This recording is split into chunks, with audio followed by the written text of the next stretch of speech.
친할수록 입을 닫아야 한다. 비밀은 무덤까지 가져가라. 비밀을 말했다고? 내 입 밖으로 나간 순간 그건 더 이상 비밀이 아니다.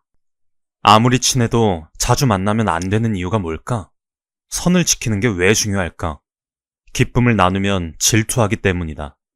슬픔을 나누면 약점을 잡히기 때문이다. 나의 사생활을 필요 이상으로 말하지 말고 사람을 만나면 벙어리가 되어라. 영원한 건 없다. 친구 관계도 마찬가지다. 그래서 목에 칼이 들어와도 숨겨야 하는 것들이 있다.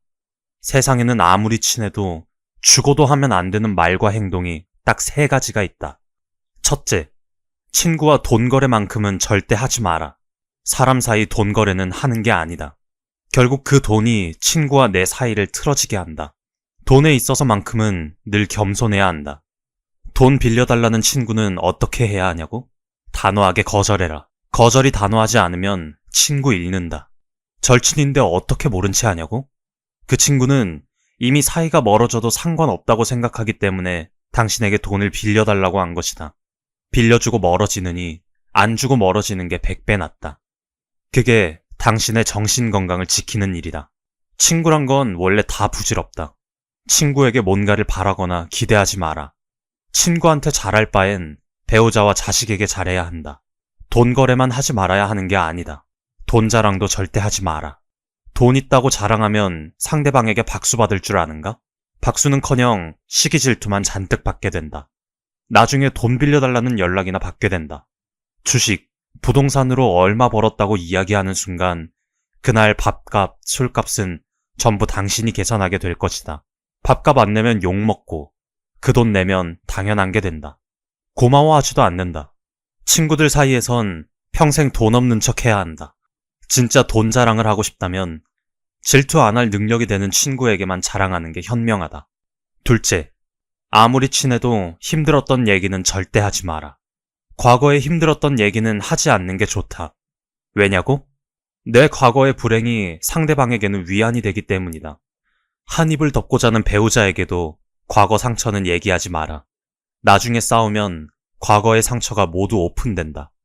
지금도 그때 그 기억이 아프고 힘든가? 왜 그런 선택을 했는지 후회되는가? 그만큼 마음 저리게 후회했으면 이제 그만 보내줄 때도 됐다.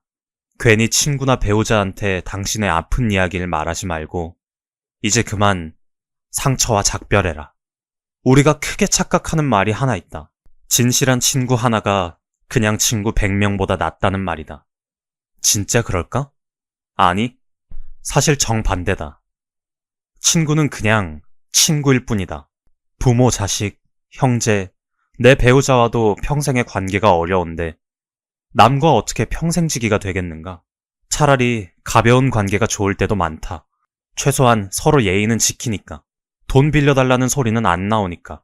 혼자 고독하게 지낸다고 해서 외로워할 필요 없다. 좋은 친구 만들려고 노력할 필요도 없고 당신이 누군가한테 좋은 친구가 되겠다고 생각하지 않아도 된다. 살다 보면 진짜 도움을 주는 건 전혀 생각지 못한 사람일 때가 많다. 그리고 살다 보면 나를 가장 힘들게 하는 건 가장 가까운 사람인 경우가 많다.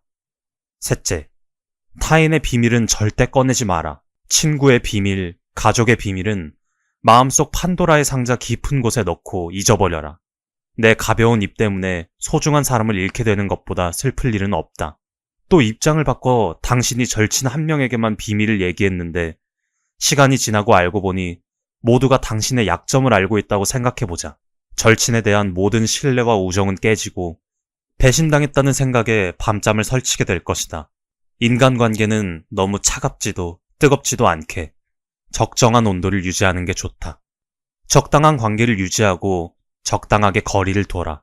사실 상대방의 이야기에 경청하고 실수를 격려하고 겸손한 태도만 가지고 있다면 적당한 인간관계라는 게 그리 어렵지만도 않다. 근데 대부분은 인간관계 문제로 외로워하고 힘들어한다. 실제로도 계속된 부부싸움 때문에 늦은 나이임에도 이혼을 결심하는 사람들이 늘고 있는 추세라 한다. 다른 사람에게 존중받고 이해받고 싶은가?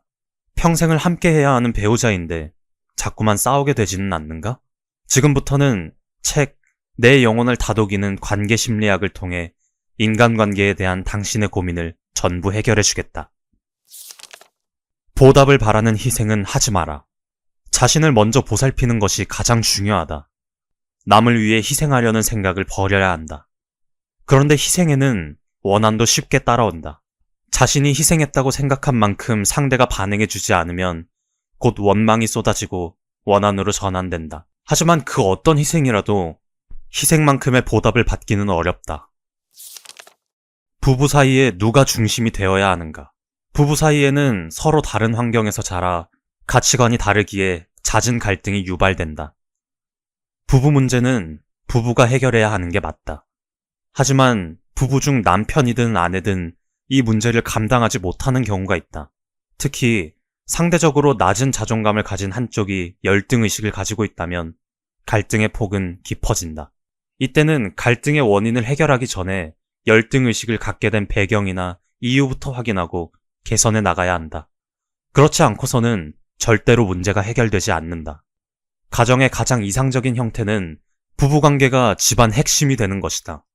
자신만 핵심이 되면 배우자와 가정의 균형이 깨지기 쉽다. 낮은 자존감은 부부가 함께 회복해야 하는 둘의 문제로 봐야 한다. 인생은 긴 여정이고 풍경은 무한하다. 그러나 나이가 들수록 에너지는 떨어지고 건강도 청년기처럼 유지하기 어렵다. 신체뿐만 아니라 정신 건강도 함께 미약해진다. 체력의 고갈이나 노동의 강도, 생활 습관에 따라 신체 건강이 좌우되고 정신 건강은 스트레스가 주 원인으로 작용하며 타인과의 대립이나 갈등, 충돌로 인한 고통에서 비롯된다. 하지만 다른 측면으로 관계 속에서 유발되는 갈등은 삶을 지탱하고 발전시키는 동력이 되기도 한다. 이때 관계를 끝내는 것이 실패는 아니다. 오히려 전화위복이 되거나 새로운 관계를 맺는 기회가 되기도 한다. 많은 사람은 관계에서 자신의 정보 전달에만 집중하고 상대방의 메시지는 간과한다.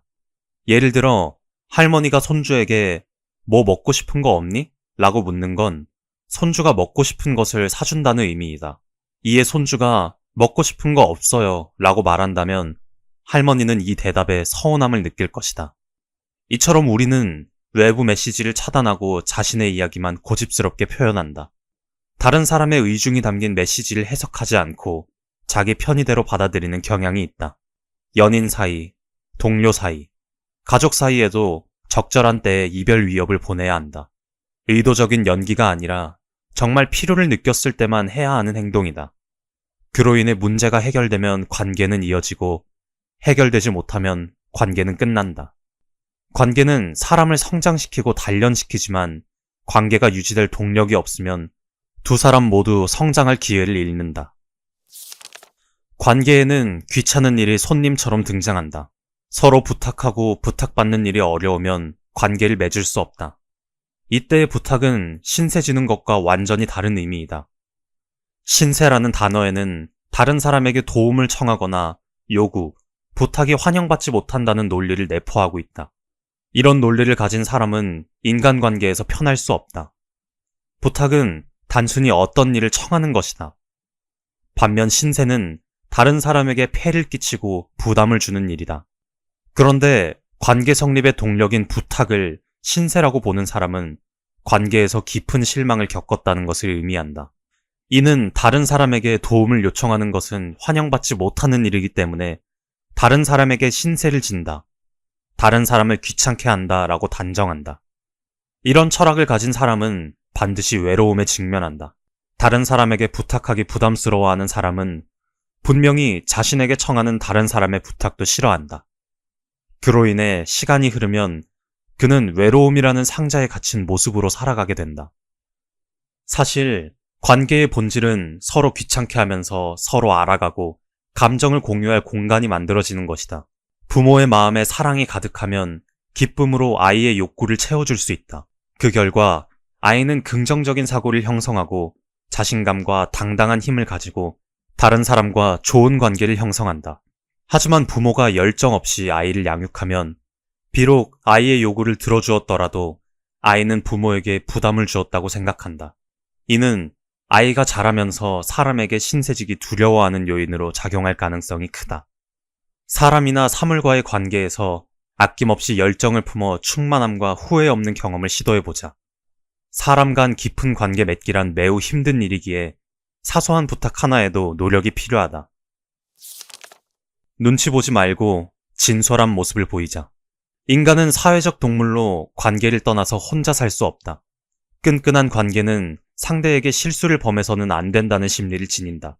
약간의 잘못된 언행도 지켜보는 이들을 불쾌하게 만드는 것이므로 자신의 잘못과 실수를 받아들이지 못하고 따라서 행동의 범위를 좁힌다. 만약 당신에게 이런 심리적 부담이 있다면 이성적이고 중요하지 않은 실수를 범해볼 것을 권한다. 그리고 자신에게 괜찮아 라고 말해주자. 누군가가 당신을 지켜보고 있다는 느낌을 받은 적이 있는가? 작은 실수에도 상대방이 분노할 것만 같은가? 당신도 까다로운 눈으로 상대를 주시하고 있는가? 우리의 시선도 다른 사람에게 크게 부담될 수 있다. 친구나 부부간에도 상대방을 조심스레 대하는 유형이 있다. 이들은 말과 행동할 때 늘 긴장하며 조심스러워한다. 우리에게는 진심으로 사람들을 만족시키려는 욕구가 있다. 아무리 호의적인 사람이라도 모두 좋게만 볼 수 없다. 그러므로 반드시 상대방의 기대에 부합해야 한다는 부담은 떨쳐버리자. 기대에 부응하면 상대는 더 높은 기준을 제시하게 되어 있다. 맞추기 어렵고 우리 능력 밖의 일일 수 있다. 상대도 이 같은 생각을 하고 있다는 점을 기억하자. 그러니 우리는 먼저 상대를 보는 눈을 부드럽게 유지하고 기준을 내려야 한다. 자신을 자유롭게 표현하지 못하면 관계의 유지가 기쁘지 않다. 자신을 표현한다는 것은 거짓된 좋은 사람이나 연기된 모습이 아닌 진실한 감정이다. 예를 들어 사랑과 미움, 분노와 기쁨, 아름다움과 추악함을 걱정 없이 표현하고 자유롭게 이야기가 흐르는 것을 의미한다. 자유로운 표현이 어려우면 관계 맺음에 피곤함이 몰려든다. 이때는 혼자의 시간을 가져야 하며 누군가의 눈치를 보지 않아도 되는 공간에서 휴식을 취해야 한다. 관계에서 진정한 자신을 어느 정도 표현할 수 있느냐의 여부는 관계에서 자신이 공급해주는 자양분의 척도가 된다. 진정한 자아를 표현할 기회가 부족하면 현재 관계가 좋더라도 점점 시들기 마련이다. 현대인들은 일상생활만으로도 과로하고 피곤한 상태다. 그로 인해 자기 삶의 방식의 문제를 인지하지 못한다. 주어진 일과 목표 혹은 과제에 밀려 하루하루를 살아간다. 친밀한 관계를 위해 시간을 내고 에너지를 써야 하는 것에 피로를 느끼는 사람도 많다. 그러나 친밀 관계에서 자신의 마음이 위로받고 포용되면 귀속감과 통제감이 주는 안정에서 과로가 해소된다. 과로를 스트레스로 받아들이기보다 즐길 줄 아는 진정한 삶을 깨닫게 되는 것이다. 친밀 관계에서 진정한 자기 모습을 드러내는 것이 상대방의 요구를 충족시키는 것보다 중요하다. 이해받기 원하거든 친밀감을 높이자. 친밀함은 깊은 이해와 포용에서 오는 연결감이다. 연결이 서로를 이어주며 친밀 관계를 구축하도록 돕는데 남성과 여성이 조금 다르게 작용한다. 남성은 이성과 논리에 호소하고 여성은 감성에 호소하는 경향을 띈다. 물론 개인 성향에 따라 다르게 나타날 수 있다. 사실 논리와 감성이 친밀감에 어떻게 영향을 끼치는지 우열을 가릴 수는 없다. 관계는 서로에게 고통을 주는 동시에 서로를 치유해주기도 하기 때문이다. 상대가 부족함이 많더라도 그와 관계를 형성하는 것은 친밀감 때문이다. 사람마다 결점이 있지만 두 사람 사이에 친밀한 관계가 맺어지면 용납되고 이해할 수 있다. 자신의 단점 또한 상대가 배려해준다. 자신에게 친밀한 존재가 있다는 사실은 인생을 사는 데 있어 에너지를 얻는 것으로 삶에 보이지 않는 위안과 힘을 준다. 어떤 상황에서든 진실한 사람이 되고자 노력하라. 가장 좋은 상태는 사고와 언행이 일치하고 생각과 느낌이 일치하는 것이다. 물론 자기 보호를 위해 진실하지 못한 말을 하기도 한다. 거짓이라는 판단이 있지만 불가피하게 감행해야 하는 경우이다. 이때 중요한 것은 자신의 진정한 감정을 진실하고 정확하게 감지했느냐 하는 점이다. 자기 자신까지 속여서는 안 된다. 자기 성장은 완벽함으로 발전해 나가는 것이 아니라 진실한 모습으로 나아가는 것이다. 완벽을 기대하는 것은 자신의 모든 요구를 받아들이면서 부정적인 감정을 보이지 말라는 바람이다. 이게 가능한가? 분명 어리석은 생각이며 알고도 잘못된 길로 들어서는 바보이다. 진실함이 완벽함보다 낫다. 우리는 자신이 최대한 완벽하고 우호적인 사람으로 보이길 원한다. 그래서 다른 사람의 시선을 두려워하고 사람과의 깊은 접촉을 피하기도 한다. 사람들이 자신의 진짜 모습, 비참한 모습을 발견할까봐 두려운 것이다. 외로운 상태일수록 완벽하려는 의지는 강해진다. 어떤 것이든 자기 자신과 연계가 되어야 외로움에서 벗어날 수 있다. 굳이 사람이 아니어도 된다. 진정으로 좋아하는 일이나 취미 생활도 도움이 된다. 진실이 존재하지 않으면 관계는 껍데기일 뿐이다. 그러므로 완벽하지 않은 자기 자신을 드러낼 용기와 마주설 때 자신의 존재를 인정받을 수 있다. 하지만 우리는 진실한 내 모습을 드러내기에 주저한다. 볼품없는 자신이 스스로도 마음에 들지 않는다. 상대에게 드러남을 허락하지 않음으로써 자신이 완벽해 보일 수 있다고 착각하는 것이다. 그러나 단언컨대 이는 의심과 의구심만 불러올 뿐이다. 완벽함은 행복과 인연이 없다. 완벽한 이미지 때문에 자아까지 파괴하기도 한다. 진정한 행복을 좇고 완벽한 껍데기에 매몰되지 마라. 진실은 완벽함보다 낫고 더 중요하다. 언제 어디서든 진실한 모습으로 세월의 세례를 거쳐야 우리의 생명력이 단련된다. 인생의 비전 또한 도약할 수 있다. 사업도 그렇고 취미와 감정도 마찬가지다. 진실한 모습의 유일한 판단 기준은 관계에서 풍성하고 에너지 넘치는 느낌을 받았느냐는 것이다. 인간관계에서 상호작용은 매우 중요하다. 서로 다른 의견과 부정적인 감정을 수용할 공간과 면적이 필요하다. 인간관계에서 감정 소모가 발생하는 원인은 자신과 다른 견해와 부정적인 감정을 수용할 마음의 공간이 좁기 때문이다. 상대방에게 약간의 공간도 허용하지 않고 오히려 스트레스를 가해 자신과 일치하도록 강요하는 지경에 이르면 관계는 깨진다. 불편하지만 이를 수용하는 사람은 상대의 눈치를 보고 자극하지 않기 위해 소극적으로 임한다. 하지만 이를 거부하면 관계는 어긋나고 유대는 끊어진다.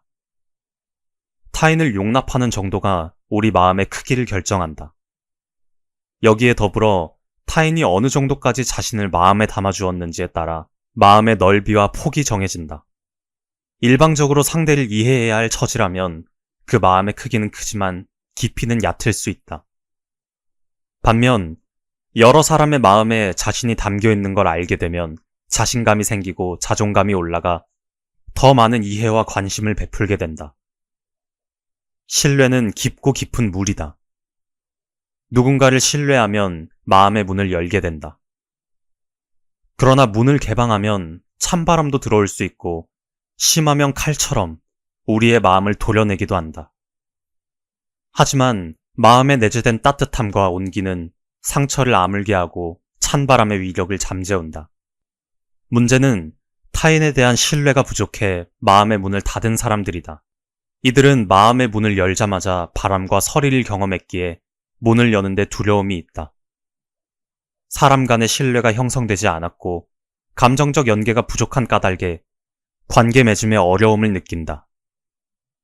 주변 사람과 관계를 돈독하게 하며 신뢰를 경험해야 한다. 사람에 대한 신뢰를 회복하는 과정은 매우 길고 어렵지만 아름다운 경험임은 분명하다. 친할수록 입을 닫아야 한다. 비밀은 무덤까지 가져가라. 비밀을 말했다고? 내 입 밖으로 나간 순간 그건 더 이상 비밀이 아니다. 아무리 친해도 자주 만나면 안 되는 이유가 뭘까? 선을 지키는 게 왜 중요할까? 기쁨을 나누면 질투하기 때문이다. 슬픔을 나누면 약점을 잡히기 때문이다. 나의 사생활을 필요 이상으로 말하지 말고 사람을 만나면 벙어리가 되어라. 영원한 건 없다. 친구 관계도 마찬가지다. 그래서 목에 칼이 들어와도 숨겨야 하는 것들이 있다. 세상에는 아무리 친해도 죽어도 하면 안 되는 말과 행동이 딱 3가지가 있다. 첫째, 친구와 돈 거래만큼은 절대 하지 마라. 사람 사이 돈 거래는 하는 게 아니다. 결국 그 돈이 친구와 내 사이를 틀어지게 한다. 돈에 있어서만큼은 늘 겸손해야 한다. 돈 빌려달라는 친구는 어떻게 해야 하냐고? 단호하게 거절해라. 거절이 단호하지 않으면 친구 잃는다. 절친인데 어떻게 모른 채 하냐고? 그 친구는 이미 사이가 멀어져도 상관없다고 생각하기 때문에 당신에게 돈을 빌려달라고 한 것이다. 빌려주고 멀어지느니 안 주고 멀어지는 게 100배 낫다. 그게 당신의 정신 건강을 지키는 일이다. 친구란 건 원래 다 부질없다. 친구에게 뭔가를 바라거나 기대하지 마라. 친구한테 잘할 바엔 배우자와 자식에게 잘해야 한다. 돈 거래만 하지 말아야 하는 게 아니다. 돈 자랑도 절대 하지 마라. 돈 있다고 자랑하면 상대방에게 박수 받을 줄 아는가? 박수는커녕 시기 질투만 잔뜩 받게 된다. 나중에 돈 빌려달라는 연락이나 받게 된다. 주식, 부동산으로 얼마 벌었다고 이야기하는 순간 그날 밥값, 술값은 전부 당신이 계산하게 될 것이다. 밥값 안 내면 욕먹고 그 돈 내면 당연한 게 된다. 고마워하지도 않는다. 친구들 사이에선 평생 돈 없는 척 해야 한다. 진짜 돈 자랑을 하고 싶다면 질투 안 할 능력이 되는 친구에게만 자랑하는 게 현명하다. 둘째, 아무리 친해도 힘들었던 얘기는 절대 하지 마라. 과거에 힘들었던 얘기는 하지 않는 게 좋다. 왜냐고? 내 과거의 불행이 상대방에게는 위안이 되기 때문이다. 한 입을 덮고 자는 배우자에게도 과거 상처는 얘기하지 마라. 나중에 싸우면 과거의 상처가 모두 오픈된다. 지금도 그때 그 기억이 아프고 힘든가? 왜 그런 선택을 했는지 후회되는가? 그만큼 마음 저리게 후회했으면 이제 그만 보내줄 때도 됐다. 괜히 친구나 배우자한테 당신의 아픈 이야기를 말하지 말고 이제 그만 상처와 작별해라. 우리가 크게 착각하는 말이 하나 있다. 진실한 친구 하나가 그냥 친구 100명보다 낫다는 말이다. 진짜 그럴까? 아니, 사실 정반대다. 친구는 그냥 친구일 뿐이다. 부모, 자식, 형제, 내 배우자와도 평생의 관계가 어려운데 남과 어떻게 평생지기가 되겠는가? 차라리 가벼운 관계가 좋을 때도 많다. 최소한 서로 예의는 지키니까. 돈 빌려달라는 소리는 안 나오니까. 혼자 고독하게 지낸다고 해서 외로워할 필요 없다. 좋은 친구 만들려고 노력할 필요도 없고 당신이 누군가한테 좋은 친구가 되겠다고 생각하지 않아도 된다. 살다 보면 진짜 도움을 주는 건 전혀 생각지 못한 사람일 때가 많다. 그리고 살다 보면 나를 가장 힘들게 하는 건 가장 가까운 사람인 경우가 많다. 셋째, 타인의 비밀은 절대 꺼내지 마라. 친구의 비밀, 가족의 비밀은 마음속 판도라의 상자 깊은 곳에 넣고 잊어버려라. 내 가벼운 입 때문에 소중한 사람을 잃게 되는 것보다 슬플 일은 없다. 또 입장을 바꿔 당신이 절친 한 명에게만 비밀을 얘기했는데 시간이 지나고 알고 보니 모두가 당신의 약점을 알고 있다고 생각해보자. 절친에 대한 모든 신뢰와 우정은 깨지고 배신당했다는 생각에 밤잠을 설치게 될 것이다. 인간관계는 너무 차갑지도 뜨겁지도 않게 적정한 온도를 유지하는 게 좋다.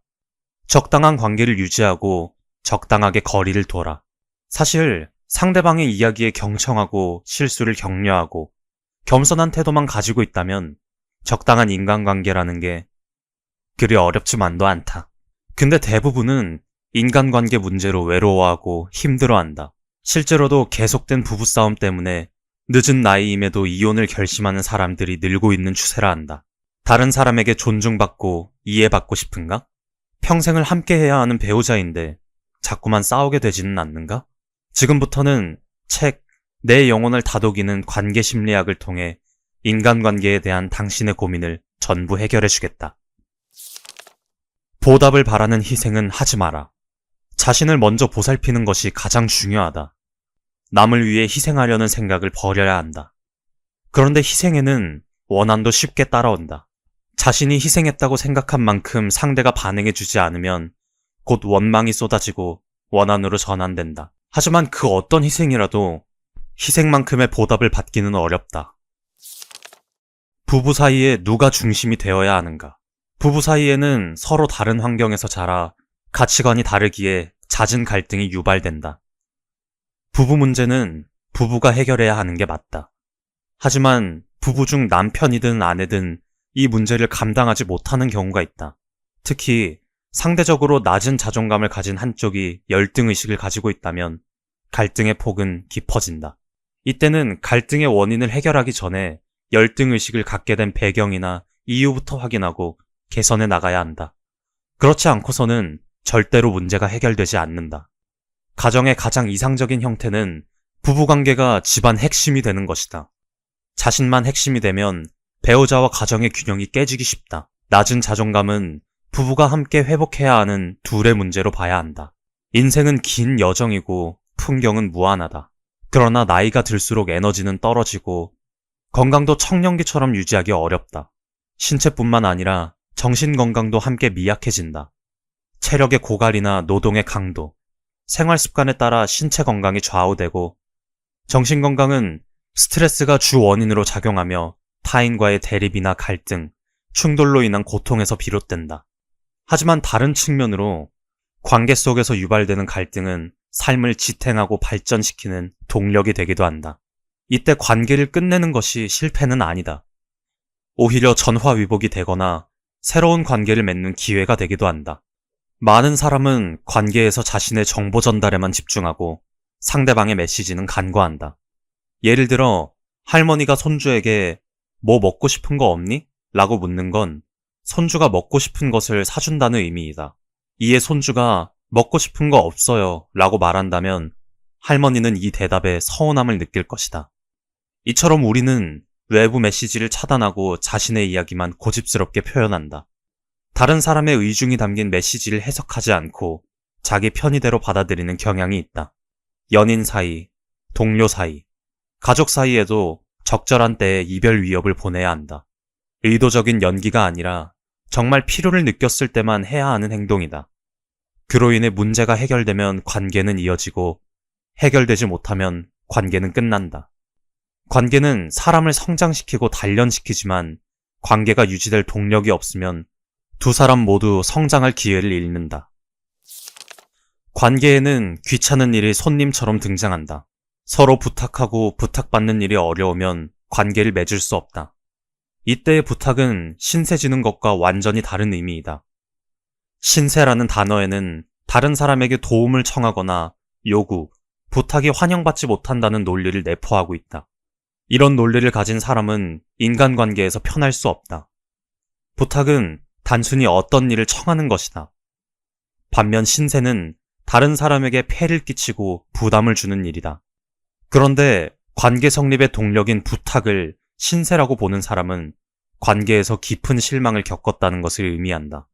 이는 다른 사람에게 도움을 요청하는 것은 환영받지 못하는 일이기 때문에 다른 사람에게 신세를 진다. 다른 사람을 귀찮게 한다라고 단정한다. 이런 철학을 가진 사람은 반드시 외로움에 직면한다. 다른 사람에게 부탁하기 부담스러워하는 사람은 분명히 자신에게 청하는 다른 사람의 부탁도 싫어한다. 그로 인해 시간이 흐르면 그는 외로움이라는 상자에 갇힌 모습으로 살아가게 된다. 사실 관계의 본질은 서로 귀찮게 하면서 서로 알아가고 감정을 공유할 공간이 만들어지는 것이다. 부모의 마음에 사랑이 가득하면 기쁨으로 아이의 욕구를 채워줄 수 있다.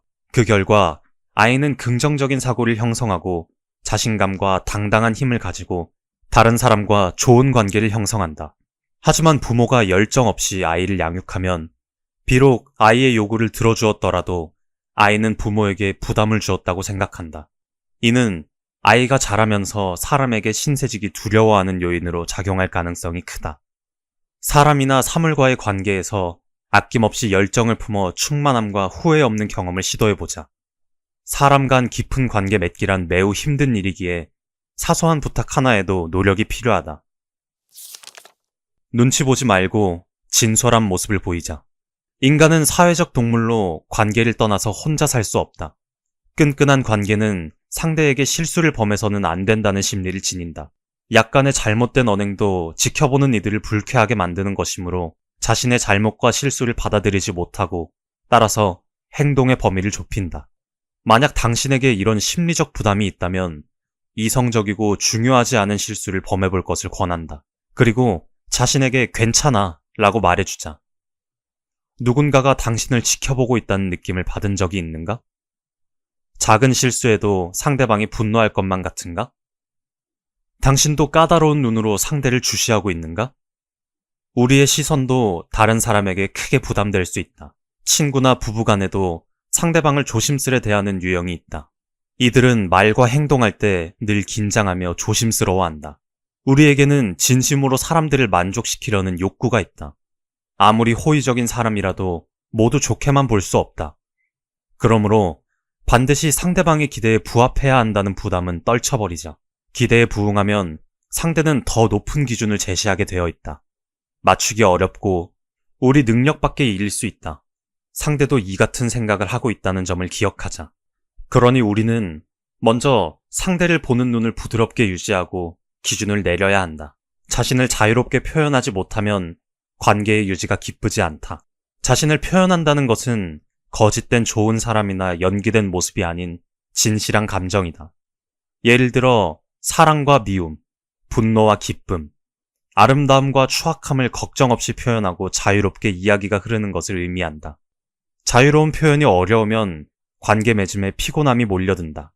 이때는 혼자의 시간을 가져야 하며 누군가의 눈치를 보지 않아도 되는 공간에서 휴식을 취해야 한다. 관계에서 진정한 자신을 어느 정도 표현할 수 있느냐의 여부는 관계에서 자신이 공급해주는 자양분의 척도가 된다. 진정한 자아를 표현할 기회가 부족하면 현재 관계가 좋더라도 점점 시들기 마련이다. 현대인들은 일상생활만으로도 과로하고 피곤한 상태다. 그로 인해 자기 삶의 방식의 문제를 인지하지 못한다. 주어진 일과 목표 혹은 과제에 밀려 하루하루를 살아간다. 친밀한 관계를 위해 시간을 내고 에너지를 써야 하는 것에 피로를 느끼는 사람도 많다. 그러나 친밀 관계에서 자신의 마음이 위로받고 포용되면 귀속감과 통제감이 주는 안정에서 과로가 해소된다. 과로를 스트레스로 받아들이기보다 즐길 줄 아는 진정한 삶을 깨닫게 되는 것이다. 친밀 관계에서 진정한 자기 모습을 드러내는 것이 상대방의 요구를 충족시키는 것보다 중요하다. 이해받기 원하거든 친밀감을 높이자. 친밀함은 깊은 이해와 포용에서 오는 연결감이다. 연결이 서로를 이어주며 친밀 관계를 구축하도록 돕는데 남성과 여성이 조금 다르게 작용한다. 남성은 이성과 논리에 호소하고 여성은 감성에 호소하는 경향을 띈다. 물론 개인 성향에 따라 다르게 나타날 수 있다. 사실 논리와 감성이 친밀감에 어떻게 영향을 끼치는지 우열을 가릴 수는 없다. 관계는 서로에게 고통을 주는 동시에 서로를 치유해주기도 하기 때문이다. 상대가 부족함이 많더라도 그와 관계를 형성하는 것은 친밀감 때문이다. 사람마다 결점이 있지만 두 사람 사이에 친밀한 관계가 맺어지면 용납되고 이해할 수 있다. 자신의 단점 또한 상대가 배려해준다. 자신에게 친밀한 존재가 있다는 사실은 인생을 사는 데 있어 에너지를 얻는 것으로 삶에 보이지 않는 위안과 힘을 준다. 어떤 상황에서든 진실한 사람이 되고자 노력하라. 가장 좋은 상태는 사고와 언행이 일치하고 생각과 느낌이 일치하는 것이다. 물론 자기 보호를 위해 진실하지 못한 말을 하기도 한다. 거짓이라는 판단이 있지만 불가피하게 감행해야 하는 경우이다. 이때 중요한 것은 자신의 진정한 감정을 진실하고 정확하게 감지했느냐 하는 점이다. 자기 자신까지 속여서는 안 된다. 자기 성장은 완벽함으로 발전해 나가는 것이 아니라 진실한 모습으로 나아가는 것이다.